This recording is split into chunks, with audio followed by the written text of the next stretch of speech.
Welcome officers. So இன்றைக்கி மேக்ஸில் நம்ம இம்பார்ட்டண்டான மிஸ்ஸிங் சீரீஸ் தாங்க பார்க்க போகிறோம். ஸோ மிஸ்ஸிங் சீரீஸில் நம்மளுக்கு ஒரு கொஸ்டின் கொடுத்துட்டாங்க. ஸோ இந்த மாதிரி கொடுத்துட்டாங்கன்னா உடனே கன்ஃபியூஸ் ஆகிடாதீங்க. நம்பர்ஸ் வந்து ரெடியூஸ் ஆகிட்டே போகிறதுனால ஒன்று சப்ராக்ஷனாக இருக்கலாம், இல்லைனா டிவிஷனாக இருக்கலாம் அப்படின்ற ஒரு ஐடியாவுக்கு நீங்கள் வந்திருப்பீங்க. ஆனால் சப்ராக்ஷனாக இருந்தாலும் இந்த நம்பருக்கும் உள்ள டிஃப்ரென்ஸ் பாருங்கள், இந்த நம்பருக்கும் உள்ள டிஃப்ரென்ஸ் பாருங்கள். ஸோ நெக்ஸ்ட் நம்ம என்ன பண்ணலாம்னா டிவைட் பண்ணி பார்க்கலாம். இப்போ காமனாக ஒரு நம்பரில் டிவைட் பண்ணி பார்க்கலாம் ஈஸியாக. இப்போ 10 எடுத்துக்கிட்டிங்கன்னா 10ஆல் இதை டிவைட் பண்ணிங்கன்னா நம்மளுக்கு என்ன வரும்னு பார்த்தீங்கன்னா 750. ஆனால் அந்த ஆப்ஷன் கிடையாது.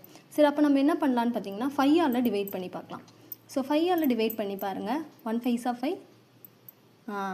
ஸோ நெக்ஸ்ட்டு நம்பர் வந்துடுச்சு. சரி, இதையும் நம்ம வந்து 5ஆல் டிவைட் பண்ணி பார்ப்போம். இதையும் 5ஆல் டிவைட் பண்ணால் நம்மளுக்கு என்ன வருது? 300. 300ஐயும் 5ஆல் டிவைட் பண்ணோன்னா நம்மளுக்கு என்ன கிடைக்கும் பார்த்தீங்கன்னா 60. சரி, இந்த ஆன்சர் கரெக்டாக இல்லையா அப்படின்றத எப்படி தெரிஞ்சுக்கணும்? 60ஐயும் திருப்பியும் 5ஆல் டிவைட் பண்ணுங்கள். அப்போ நம்மளுக்கு என்ன வரும்னா 12. ஸோ ஆன்சர் என்னென்னா 60. நம்மளோட சேனலை கொஞ்சம் சப்ஸ்கிரைப் பண்ணிக்கோங்க. தேங்க்யூ.